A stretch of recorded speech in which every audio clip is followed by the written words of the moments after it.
Welcome back to Reform Millennials, a podcast where we discuss the intersection of markets, politics, and pop culture.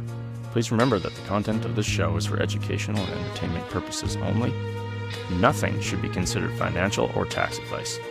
Please consult a professional before you make any investment decisions.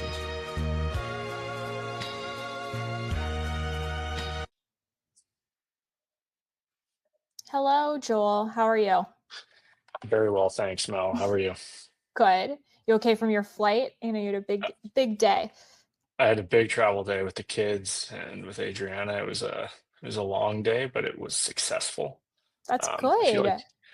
I feel like we are getting quite good at this as a family. We were commenting on that on our walk back to the hotel. So, Well, um, Simon is more well-traveled than I am, so he's more cultured than I am. He beats me on almost every metric. that's untrue, but he would love to hear that. He gets very excited for these things. So, Yeah, no, that's things are so quite good. awesome. It looks like my lighting's quite a bit better this time around. So I'm happy. I know. How It's the about you? How lighting you been? challenge is real. I'm good. Hmm. It's a busy, we'll talk about some of the stuff that's going on in politics, but it's been a really busy week. Feel a little bit like I've been shot out of a cannon the last few weeks, but I think that's good. There's just lots going on and lots to understand and lots to unpack, but I mean, it's good. I mean, I like being busy. I find the days go by way quicker and just feels, the feeling of actually having accomplished something at the end of the day is like, Mm. doesn't matter how successful you are, that always hits, as they say. No, there's few things that feel better. Yeah. I will say that I'm excited for this conversation because I got off the plane and I had quite a few messages from people asking, like, "Have you been on Twitter today? Have you been on Twitter today? Did you see Yeah. this?" And I had a lot of screenshots, and I was looking through our doc, and you actually had one or two of them yourself. So I'm hopeful that you're going to be able to keep me abreast of what's happened in the last 48 hours. Whereas I think I'm going to talk a little bit more broadly about where we've been the last 2 weeks from a market perspective and that sort of stuff. So should Yeah. I kick it off or what? Yeah. Let's do it. Let's dive in. All right. So I think the single biggest question that's on everyone's mind right now is like, are we in a AI bubble? And I think what's best for me to draw upon would be history, and in that we've had great capital cycles of the past. For most, they would remember back to 1995 to 2000 when we had the dot-com bubble. But if you've been watching the Gilded Age, you would go back further to the railroads, and back in the 1840s through to the 1900s, you had this weird feedback loop where the government gave land. They announced a route that would be planned, either going west, east, south, north. You'd have speculators who would drive up the land prices around that land and that route, and then that would create this territorial development. And this thesis would continue to fuel more railroad construction and more, we'll call it gambling on the price of land. And inevitably, it came to a halt and everything blew up. There was no need for additional rail. However, it built arguably one of the most important pieces of infrastructure in America and even broadly across Europe. Right now, we use it to full capacity. Right, the only way where you see any sort of growth for CN Rail and CP is if they were to double up the cars on top of their trains. So it is incredibly important. However, it took hundreds of years to utilize that all out. Same thing sort of happened with the telecom bubble in the 90s. Like, company would announce a network build out based on a doubling of internet usage, and this would continue to kind of double upon itself. You'd have new internet usage.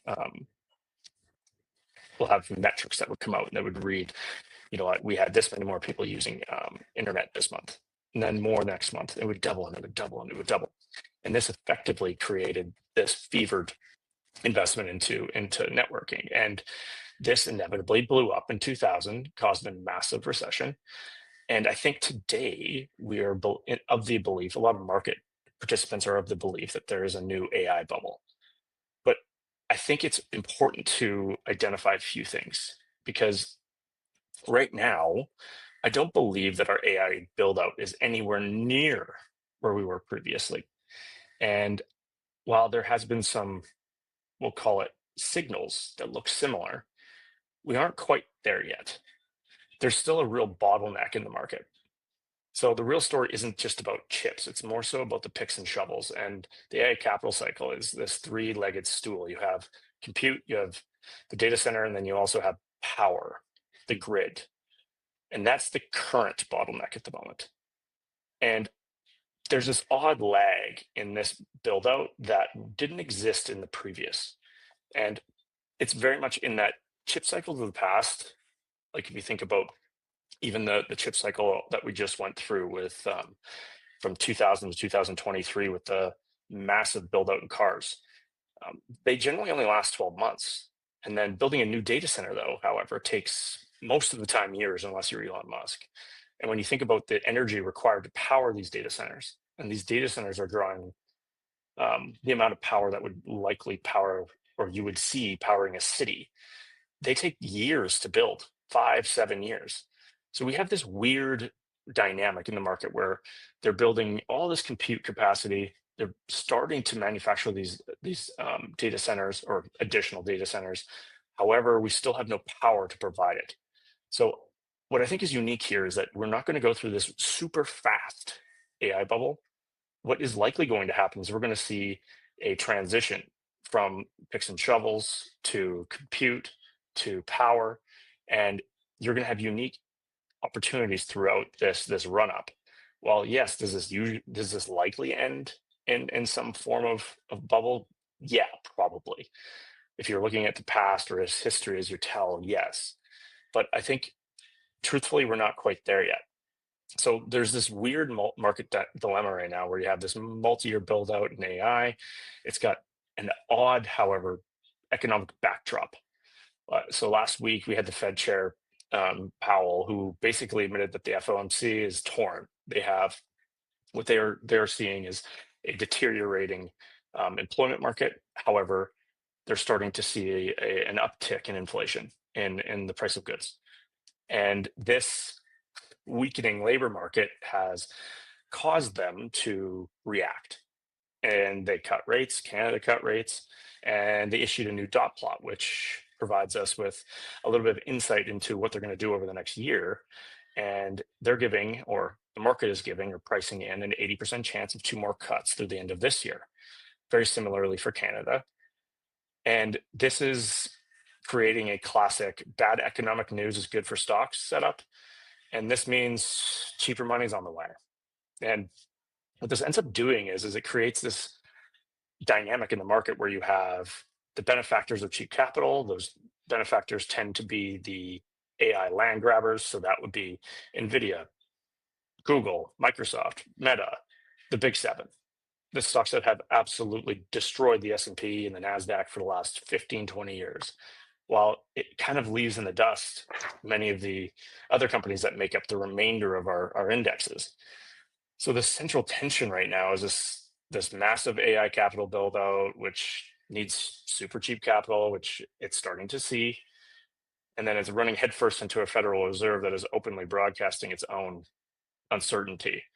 And so which force wins? Can AI continue to push the market higher, or is the economy going to fall apart? Is there going to be an economic reality that differs from what the stock market is currently signaling? So, I mean, it's really difficult to say. Are we in a bubble? Is the economy still strong? This is where investors, entrepreneurs, business owners need to start to kind of get a feel for where we're at. And I think interestingly, if you were to then take this back up north to Canada, what we're seeing is something fairly similar. When you look at Alberta more directly, I think our unemployment rate hovering in the eights is not unnatural or odd. However, the companies that are operating in our province are doing particularly well, and prices for commodities are holding up. Sadly, I think our province is running a deficit that they weren't expecting, but generally speaking, there's a lot of employees, there's a lot of business that's going on. It feels like we're doing well. However, if you go east, I think we're starting to see a fracturing of things. You started to see Premier Ford talk about how there needs to be more cuts. Canada feels quite a bit different than the United States in the type of success that we're seeing. However, the way in which its economy is fracturing is very similar. So, Mel, I'd like to throw it back at you, kind of either pinpoint something that you want me to add on to, but or kind of discuss more the political side of things. Yeah, I mean, I think that's really interesting.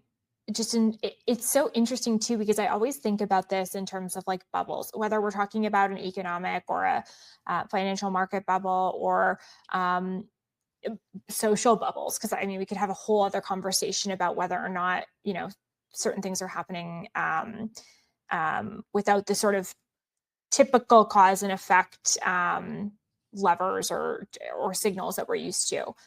I guess, like, what are the elements? You talked about the three-legged stool there. I feel like there's so much we could unpack in terms of like the data center stuff. I don't know if we talked about this last week, but might have actually been after, but Alberta has actually added a 2% levy to certain data center projects, which is a change from, we could chat more about that, but I think that the audience would be Yes, interested. let's make us less competitive with the United States. Yeah. Yeah. And I don't know, even I think it's just a certainty thing, right? Like I think it's just when you open the floodgates for investment and sort of like change the dynamics, whether or not that levy or the thing that you're doing is in fact good policy. It's that difference between public relations and public policy, I guess. So I won't get into too much about that, but what would you have to see in the next 6 to 12 months? And maybe that's not a long enough cycle, but what would you have to see in the next 6 to 12 months to like confirm or detract from the idea that we are in a bubble? And we were talking about a bubble. You're talking, I mean, I'm not the financial expert here, but you're talking about stock market, right? Like you talked in your first sort of. Exactly. So you're talking about these, because I mean, I hear, maybe you could talk a little bit about what we're expecting to see this fall, et cetera. But like, what would you have to see in the next 6 to 12 months for you to feel like there is or is not a bubble, I guess? Like, what are the key things that you're watching? Interestingly, it has most of this has to do with the deals that are being struck. So just 2 days ago, I think NVIDIA committed 100 billion to OpenAI. OpenAI is committing 100 billion to Oracle, and Oracle buys 100 billion worth of NVIDIA chips, and it's this like circle. Yeah. And these sort of features cause bubbling in prices, because if you cannot justify the AI revenue from OpenAI, because currently OpenAI is raising capital from the market based on the future opportunity of perhaps generating significantly larger revenues. It's kind of like Uber. Yeah, Everybody remembers how Uber totally. was driving demand. They were giving away free rides, and Totally. they did that for a long period of time. They were running negative economics on their business model for a long period of time. Currently, OpenAI is running negative economics on their models. The same thing could be said for Google, but Google also has uniquely something that OpenAI does not have, and that is a positive economics business model that supports it. So does Meta or Facebook. So does Microsoft. And right now, you have a change or a step function change in the way in which the market was treating this cycle, and we just hit it. When we heard Oracle, which pushed the Larry Ellison to being the richest man on earth last week or 2 weeks ago, I don't think he is anymore because Tesla's gone up 20% since then. But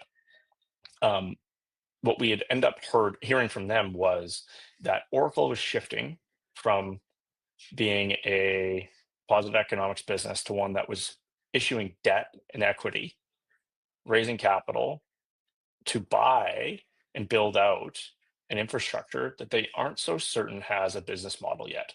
Yeah. And that step function from being a driven by the largest businesses, so Facebook, Yeah.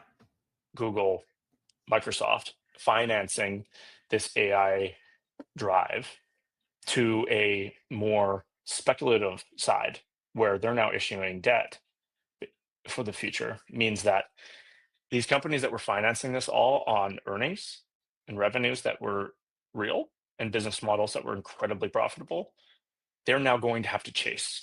So Yeah. now it's game on. So are So what you it's like, looking at the fundamentals then of these companies? Like if this is going to be a huge oversimplification, but the way that I'm yeah, hearing you say this is you're looking at sort of all of the players that are playing and funding this space and mhm. looking at the fundamentals of what their balance sheets look like and what the sort of results yield. I guess my question They're is going to like, spend beyond their return on invested capital sightlines, and that is a new change. but do they Just have strategically like a sense of like, yeah, we're going to do this for the next 18 to 24 months and we expect in month 25 for this to change? That's, I think, what makes it no, so they don't. scary They is don't. that you They don't don't even give that.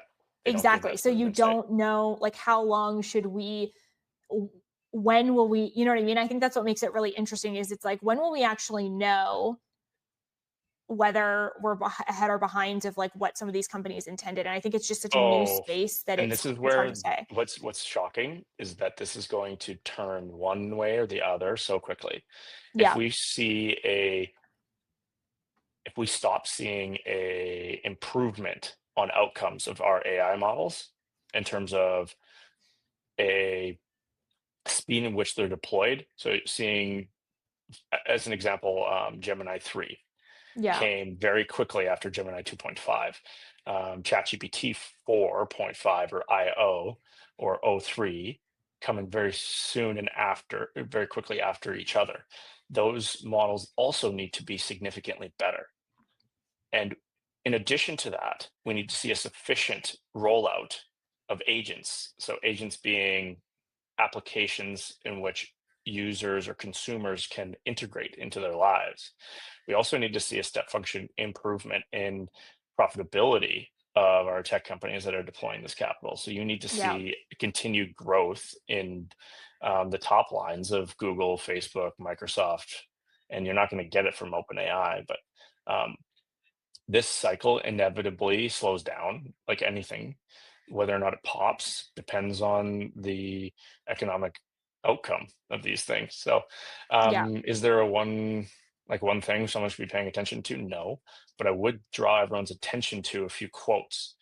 Okay. Larry Page, who is the co-CEO of Alphabet, the parent company of Google, um, he is he's the he's a very important person, but he says, what is 200 billion? What is a trillion? I'm willing to go bankrupt investing and chasing in AI. Mark Zuckerberg and Satya just said many different ways, we aren't even thinking about return on investment. We are the reason they said this is because the people who actually control these companies, the founders, they have super they or sorry, they can say these things because they have super voting shares. They can do Yeah. whatever they want. But Yeah. what's more unique is that these numbers are so obscenely large, it starts to make you slightly nauseous. A lot of folks always draw down and be like, "Oh my gosh, I can't believe this hockey player signed for $5 million or $8 million or 10." These guys are talking about um, enough money to buy every sports league in its entirety, Mm-hmm. all of them combined per year. Yeah. That's how big it is. It's so shockingly large that this bubble will be sufficiently sized. But what I think is more interesting is that this, I believe, is creating an application layer that human beings are already adopting in the same way that the iPhone was adopted. Yeah. The internet took way too long for people to find value in. I don't think that's the case with this, at least And not I right think you're now. also going to see just like a generational difference in adaptation. Like our generation is the last generation that sort of went through middle and possibly high school without smartphone technology, et cetera. And so I think that baked into our expectations of growth, speed, all of these things is just like we're a little bit more comfortable with things changing more quickly. I think that's a sociological factor. I do think it's interesting though, and then we'll move off this point because I could probably talk to you all day about just this one topic. But I do think it's interesting in terms of you're talking about all these big numbers. I think it's the growth rate at which this is happening as well. Like there is no world within which like this doesn't at some point, the marginal increase doesn't get smaller, right? Like there's no It's world the law within of big numbers. That's the thing is, so it's like, it's not really a matter of like, if there's going to be a shift or if there's going to be like a slight pop in a bubble, even if there's not like a full bubble. It's really a matter of when. And I think, I mean, I won't speak to your business on investing and finance, but in my business, I always look at risk in terms of just the likelihood, the size, and the velocity. So what's the likelihood that something's going to happen? Rate that on a percentage. How big is that change going to be? You do that subjectively for your business. And then the third metric of how quickly is that going to hit if it does hit, and how much time will I have to respond and pivot accordingly, right? And so I think it's really interesting. You can think of political risk in that way, but certainly you can think of financial risk in that way too. I just think it's fascinating. No, I completely agree with you. You summed it up quite well. I think that applies in anything. Speed of change, up Yep. and down, is what Yep. causes these issues and cracks. It's no different than building roads. So I want to get a lay of the land in geopolitics and politics. Mm-hmm. Please tell me what's happening. Okay, there's a lot going on. I was like we were chatting a little bit before this, and I was trying to sort of contextualize Prep everything me. that's happening. I think I'm going to start large and then come down to Alberta. So I think I'm going to start sort of international and then narrow it down because I know a lot of your listeners are in Alberta. So I think looking sort of geopolitically, I don't want to get into sort of any like specifics of many of the things that are going on in the world, but I do want to draw just a bit of a observance and insight and pattern that I'm seeing in terms of foreign policy, what's going on geopolitically. I think I distinctly remember in 2021 sitting, it's like August of 2021, the 2021 federal election. Prime Minister Justin Trudeau was announcing the federal election. It was a snap election, and it's like on the screen is him announcing this and going into an election, and Kabul being evacuated as the United States pulls themselves out of Afghanistan.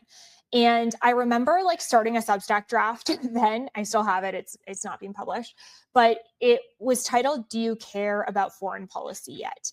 And I started to write that because I feel like there have been long periods of our life, certainly for millennials in our age group, we've grown up in this world and this experience of geopolitics where we have experienced a relatively calm geopolitical environment. We, in the 80s and 90s, of course, there were conflicts and there were things that heated up, the closing of the Cold War, all of these things.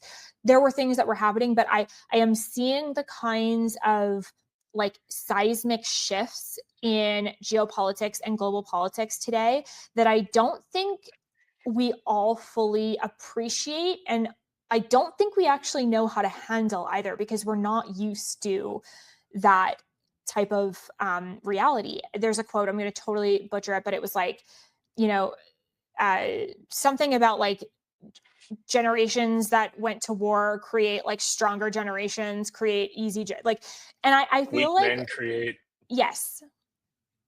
And I feel like Hold we're on. very, very much in that state right now. Yeah, you pull it up and then you'll quote me directly on it.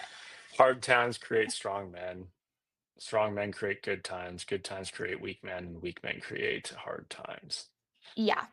So I don't want to get into the specifics of like the things that are happening, but I want to, in the slightest, kindest way, encourage everybody to just as much as we're paying attention, and we're going to drill down a little bit here to what's happening federally and provincially and municipally, but as much as we can, I think we're not in a place right now in geopolitics where we can just completely ignore what's going on in other theaters and other conflicts. And because we still do live in a world where there are great powers, arguably competition for who's in that great power space among some of the sort of large countries like United States, China, Russia, et cetera. But I would just say that, what does that mean for Canada? I think Canada has had for many years, perhaps not in the last, decade or so, the luxury of sort of asserting our foreign policy in a way that's we're thinking about our allies, but we're also just thinking about ourselves in terms of like what we want to be, where our positions want us to be. But I think that we are in such a fragile state in the world right now that I think the question that I asked in 2021 to myself in an unpublished Substack of, do you care about foreign policy yet? I really think that it's important for all of us to start just paying attention. And I am not saying you have to think one way or another way on any issue. I think that the most important thing that we could do is just pay a little bit of attention to what's happening, because as much as it may be frustrating or confusing or scary, I think that there's so many ways in which what's happening around the world is impacting us here. We talked about tariffs last time. We see Donald Trump, through his primary form of creating and enforcing government policy, Truth Social and X. We see him just commenting about, some of the decisions that Canada has made on the foreign policy file, perhaps impacting CUSMA and USMCA negotiations. And so I just think that foreign policy and that politic is so much more linked than we think to domestic policy and economic policy, and even to a certain extent markets. And so that's just like my little call out for today is to just sort of pay attention. The UN right now is in session for their annual general meeting in New York. You see Carney with some of the things that he's doing in terms of appealing to Europe and some of the sort of foreign policy decisions that he's making with Canada. And I would just say that Canada, I think, has to really decide what our top priorities are. And I think many of them should probably be economic because of where we are in the need to build leverage with the United States and other jurisdictions to really be more independent economically and more self-sufficient economically. It's never going to be completely divorced from US because they're such a close trading partner. But I do think this is important. And I think that we have, in all the efforts that we're making or that Canadians are making to appeal to the United States by working with governors, members of Congress, senators, et cetera. We've got midterm elections coming up next year in 2026, about a year or so away. I would just say that we want to make sure that whatever it is that our priorities are, that we're focused on those things, and that we're not maybe unintentionally getting in the way of some of those efforts. And I think foreign policy has a big role in that. So that's all I want to say about that. But I just want to urge people to sort of think and pay attention to what's going on. And of course, you can ask us questions if you have them. But that's definitely been on my mind on the geopolitical side of things. I don't know if you have anything to add to that, but just wanted to. I have nothing to add, but I do have a question, and maybe this is like more of a comment than anything. What's the cycle in which this plays out generally? So somebody makes let's say our prime minister makes a statement about statehood, or it makes a statement about who they're supporting in Europe, or they're backing somebody. How quickly does that tend to roll through in the past anyways, and start to filter into provincial and municipal politics and trade deals? Because it feels like it's way faster now. Yeah. And maybe this is just how Trump deals with things, but I think it's probably a combination of both. I think that where we are, I mean, I am not a historian, but I like history and I like paying attention to cycles and what's going on. I think that I see a lot of I don't even want to say this because I don't know if it's going to be totally accurate, but this is how I think of things, and you can choose to think of things however you want.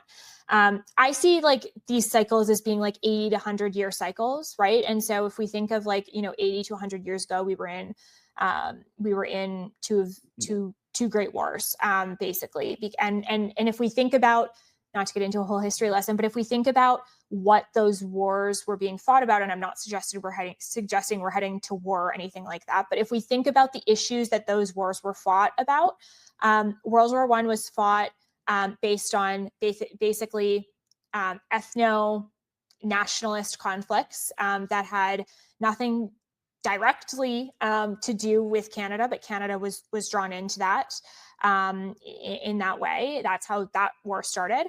And then World War II was obviously, a lot of people can have a lot of different reasons, but it was obviously standing up to expansionist powers in Europe that were obviously doing crazy and terrible things as well. So I just think that like, when I look at, you don't have to look at like the specific events, but when I look at themes of like regional conflicts, great power competition, economic uncertainty and precariousness, shifting of technology majorly, I do see this, if we're to learn from history, I think I just would say that we see World War I as being the moment where Franz Ferdinand is shot in Sarajevo, and that starts a whole chain reaction of things. But like, it never just starts there. And so I'm not trying to be alarmist and say that we're heading one way or another, but that is why I think that paying attention to foreign policy and the patterns of what it's going on is really important, because I think some people just sometimes we're just like in a wave and we don't even know where we are. The domino effects of big yeah. events are interesting and important to watch. I Yeah. think you made some really interesting, we'll call similarities between our 2 points in time. I would add that a technological paradigm shift tends to cause large swaths of the population to be replaced or pushed into an uncomfortable position. And Their jobs, you mean? Yeah, definitely. And those things often cause things to speed up.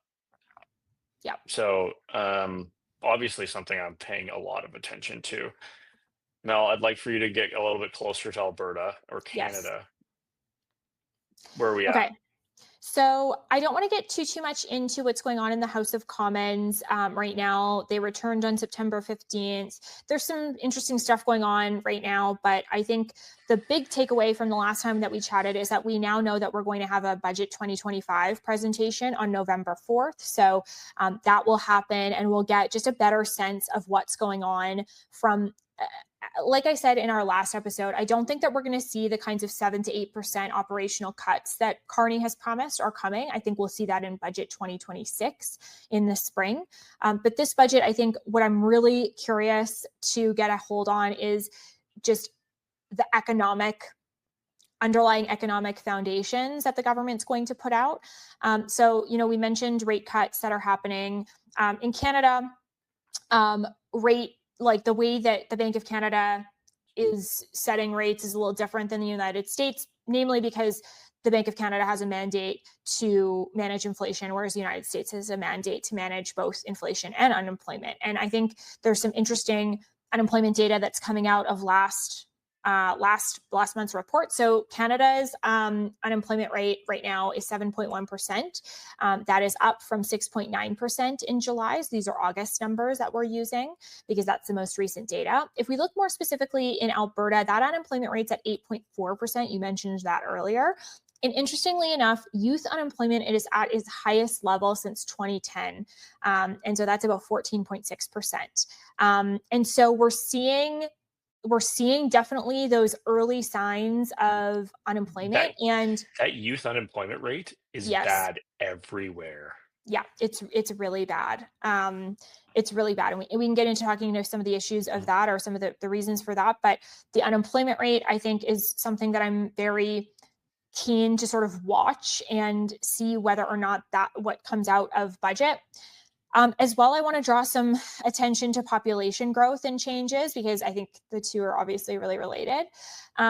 We were having a really interesting conversation this weekend about just like having kids, and it was a big group of us talking about like starting families and all of this kind of stuff. And so I just thought this was really interesting. Birth rates in Canada are declining. And though we have seen population growth increases, particularly in Alberta in recent years, in fact, some of the highest population growth, I wanted to break down the sort of statistics of where that growth is coming from. So in Alberta, it's been the largest growth in population within Canada, and it has been so for the past 2 years. The sort of Alberta is calling aspect. We've seen massive population growth. We're seeing the impacts of that on our infrastructure, on our education system, on our healthcare system, all of these things needing to sort of be addressed and sort of accommodate for this growth. It's interesting though, because when we look at the breakdown of this population growth, if we look at what the Alberta government is projecting population growth to be over the next 27 years, so into 2051, it is estimated that our province is going to add about 2 million residents to be about 6.9 million. And it is estimated that 63%, using the data that we have to make these projections from today, 63% is going to be from international migration, 21% will be from interprovincial migration, and we will have 16% from natural increases. Now, one more point before I let you comment on this. If you look at birth rates in Canada, and so we're looking at natural population increases, they are declining and have been for some time. Canada's total fertility rate has reached its lowest level on record in 2022 at 1.33 children per woman. This has gone down, and the majority of the decreases have been in the last 5 years. And the average age of a mother at childbirth has been increasing over the last 5 decades from about 26.7 years in 1976 to about 31.6 years in 2022. So basically, Too Long Didn't Read, the name of our podcast, we need to get people having families and get people back to work. And how do you do that, Mel? Yeah. Well, I mean, I think there's several ways that you can do that. I think affordability is one of the key issues that are sort of stopping people from having families or having bigger families. Like I know for, my own situation, you want to make sure, like, I'm a business owner. I'd obviously love to have a family, and we're talking about it, but you want to make sure that there's going to be enough, and that you're going to be able to have a house and give them a good life and all of these things. And I think it's scary for a lot of people on the economic side. I think it's also scary for people on the, like, what is the state of our world side? I think you see a lot of people who, maybe I'm going to be controversial in saying this. I think more education is not always better, because I think you see a lot of people with a lot of education that are, like, so aware of how challenging our world is, that are making the decision of, like, oh, we don't want to have kids, or we don't want to go down that road or have, like, a bigger family. And I think that it's almost like we know too much. Like, Brock and I were talking about this. Like, this is why people used to have kids in their early 20s, because, like, you didn't know what you were doing. It's like you had no money, you had no sense of what the responsibility was. It's like, have a kid. What's to know? And so I think that just like this combination of in many ways, it's been great because we've had more women in the workforce, and I think that we're in a really great spot with that. And I think that's a positive thing. But I just think the more unaffordable our society comes, the less children people are going to have from a practical reason. So I think we need to address affordability.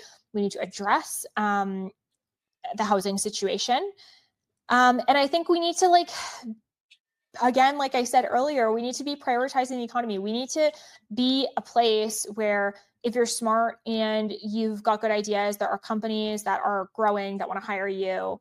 And there's encouragement of that sort of wealth generation that's just outside of housing specifically. And so the way that we do that is making sure that we don't piss off our largest trading partner, that we make it hard for people to build things, that we slow things down because of red tape. So, I mean, that's like I'm basically I'm like painting a brush as though it's that simple, but I actually do think, like, there's a lot of specific things that are complicated that need to happen within those buckets. But, like, I do think it's that simple. It's the economy stupid, like, fundamentally.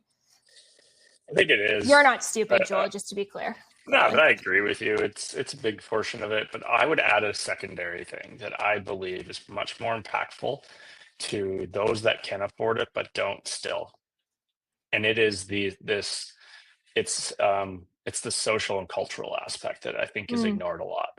yeah. And I believe the Instagramification, the the stylization of all things, the expectations of, and I think that this is an interesting conversation I had with my wife today, actually, Yeah. was why are we having such a better travel experience and trip this time around versus our last ones? And we have made an extraordinary effort to reduce our expectations Mm, on what we do in the first few days of being on a trip. And interestingly, I think that that actually transitions up towards parenthood and the hmm. expectation of what a nursery looks like, the expectation Yep. to what my first 6 months looks like, that I'm able to go through it perfectly.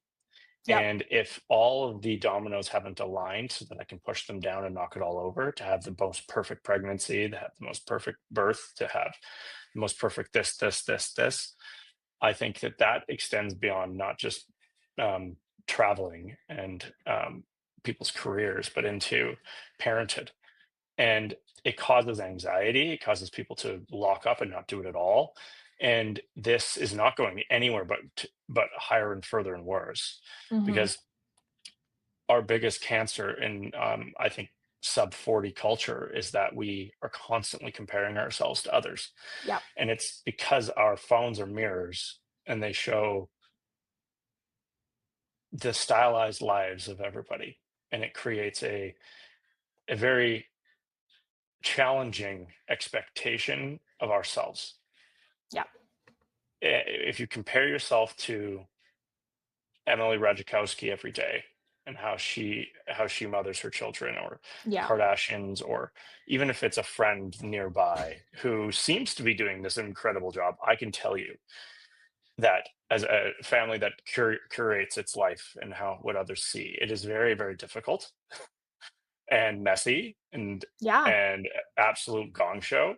I mean, I was at the same birthday party as you were, and you saw all the families there. It's These I mean, kids I'm are insane. obsessed with these kids. They're all so cute, They and are. it They're so does like cute and they're just, so but great, it but is it their is a lot for clothes, sure. their clothes needed to go in a bonfire Yeah. afterwards.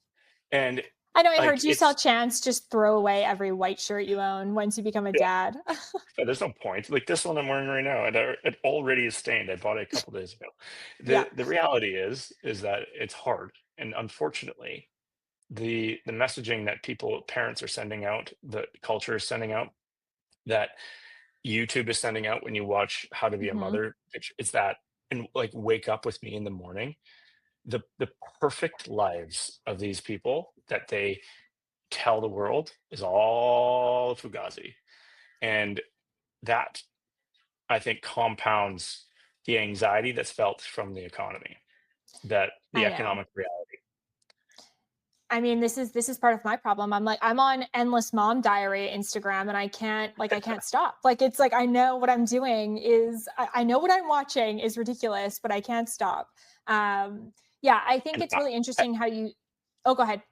and I've spoken to mothers that had this high expectations, and then they've gone through the first 6 9 months, and they're like, it is, how come mine wasn't perfect like theirs? And you have to just tell them, like, that is all BS. All of it is. Totally. So whenever the only advice I give to new parents is to ignore that stuff and to just understand that you're going to make the right decisions for your kids because you're a good person, and like ignore everybody else's advice.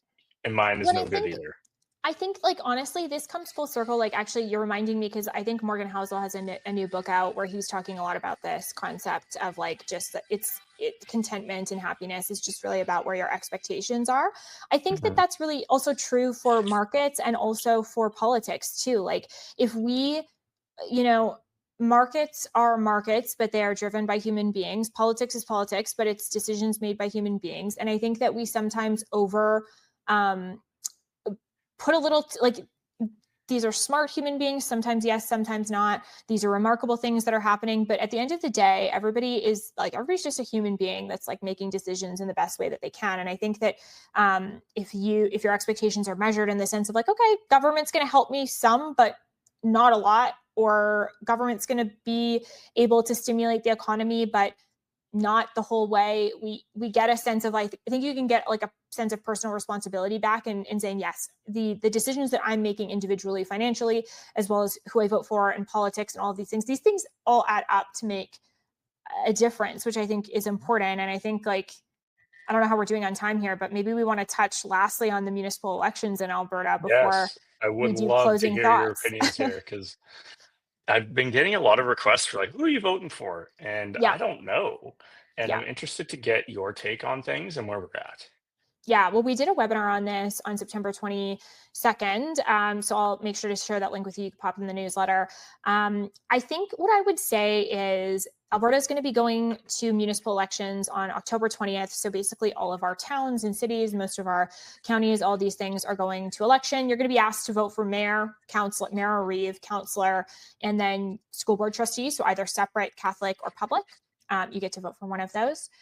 And the main things that's different in this political cycle municipally is that we have political parties in Edmonton and Calgary municipally, which we did not have before, which a lot of people felt like it was going to be easier to know who to vote for because we have political parties, but it's actually just been more confusing in many ways. And so we have some information on that we can share if folks are interested. But I guess I would just say this is the advice that I gave in my webinar. The first thing that you need to do in figuring out what you're going to vote for in the municipal election is to make sure that you're pissed off or concerned about things that are actually in municipal responsibility. So, Yes, see, like, this is great. Perfect. so I don't want to get into a whole history lesson, but there is actually no place for municipalities in the Constitution of Canada. We have federal powers and we have provincial powers. And municipalities have delegated authority from the provinces within which they reside. So the city of Calgary or the city of Edmonton has delegated authority as a municipality from the province. It exists as a creature of the province, which means that the province gets to decide the things that it has control over or is responsible for. And so that is a pretty narrow list of things that involves like property taxes, zoning, policing, garbage pickup, community centers, and some like local roads and public transit. So again, make sure that the things that you write a list down of all the things that you're pissed off about with government, and then go online to municipal responsibilities or just like the Constitution of Canada and make sure that cross out every single thing that has nothing to do with municipalities because you're going to waste your breath with candidates. Then of the things that you have left, go ahead. I have to ask because this is what everyone has mentioned, especially locally in the Edmonton area. Who am I voting for if I care about safety of our streets? Is it federal? Is it municipal? Is it provincial? You're voting municipally. I mean, you're voting. So there's a few elements to that. The criminal code is a federal piece of legislation. And so what is a crime? What bail is, like those types of things, that is federal law. But the enforcement of the criminal code is the enforcement of the criminal code when it comes to, like, for example, if there's a I'm trying to think of a criminal code example that's not heinous. If there's a criminal offense and you go to court, the person who is representing the Crown, that's provincial or federal, depending for criminal, it's federal, but that's that government. So, but the actual like public safety enforcement, like policing, so the Edmonton Police, the Calgary Police, even if your municipality contracts to the RCMP, that's a decision that's municipal. So again, the police and public safety are an arm of the justice system that are more of an enforcement mechanism to a certain extent. Like the courts are involved in enforcement, but like what a policeman can arrest you for is enshrined in federal law and provincial law in certain cases when it comes to like vehicle registration and stuff like that. So I know it's a little complicated, but it's a combination, but it's like if you call an ambulance and it takes a while, it's a combination of municipal and provincial funding. If you're worried about the fact that there's not enough police, it is managed by the municipality, but there is definitely like funding that comes from other orders of government as well. Does that answer your question? It does. You did a great job, actually. I appreciate that. All this nerdy knowledge comes into play sometimes. So once you've decided once you've looked at the list of the things that you're pissed off about that are actually in municipal control, the way to figure out who to vote for is to, first of all, if somebody comes to your door, have questions about these things and be prepared to ask, like be prepared in that sense. And then you can also look up the candidates online and ask them questions specifically via email or look at what their platforms have been. And so that's really how I would go about who to vote for.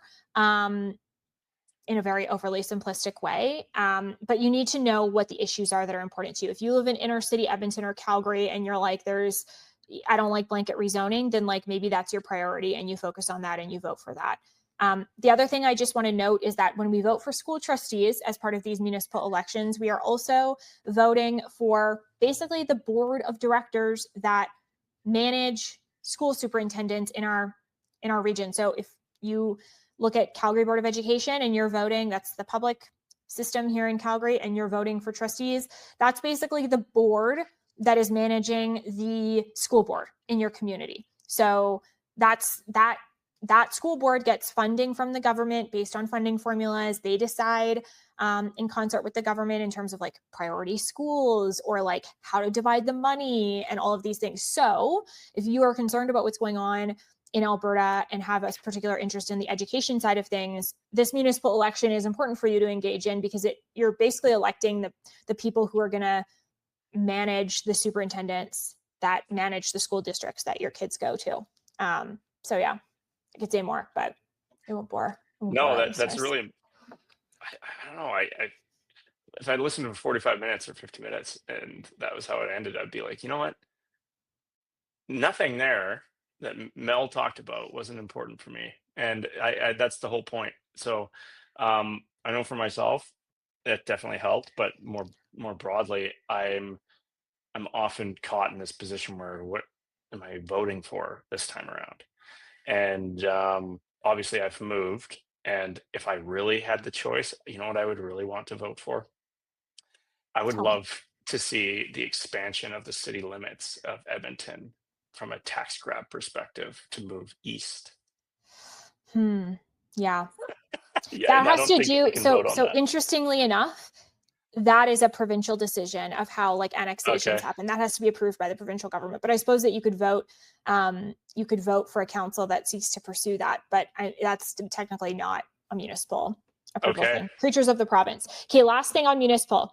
Voting, like ID requirements have changed for this election. So you need to register to vote municipally, or you need to show up with government issued ID.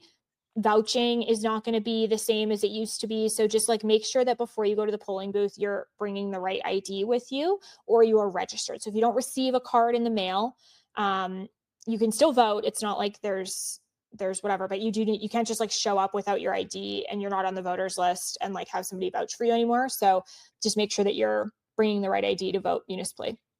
When are we voting? 24th? I think we have another show before then. So 20th. 20th? Monday. Yeah. All right. Cool. Well, Mel, I don't really have much more to add, but I do appreciate you taking the time, and it was really good chatting. We will touch base. When's our next show? 2 weeks. When is 2 weeks? So like October 7th? That sounds right.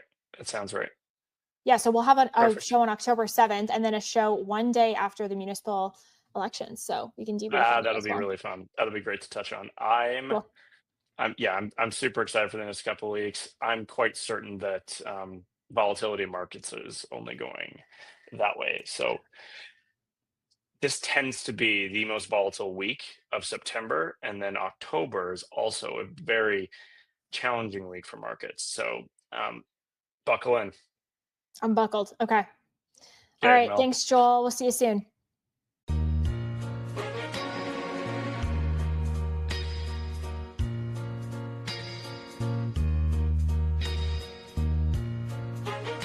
That's all for today. Thanks for listening. If you found this valuable, please subscribe and share it with a friend. As always, the information on this podcast is for educational purposes only and should not be considered financial and/or tax advice. Please consult a licensed professional for your own personal situation. Joel is a registered portfolio manager and investment advisor, and clients of his and his firm may own securities discussed on this podcast.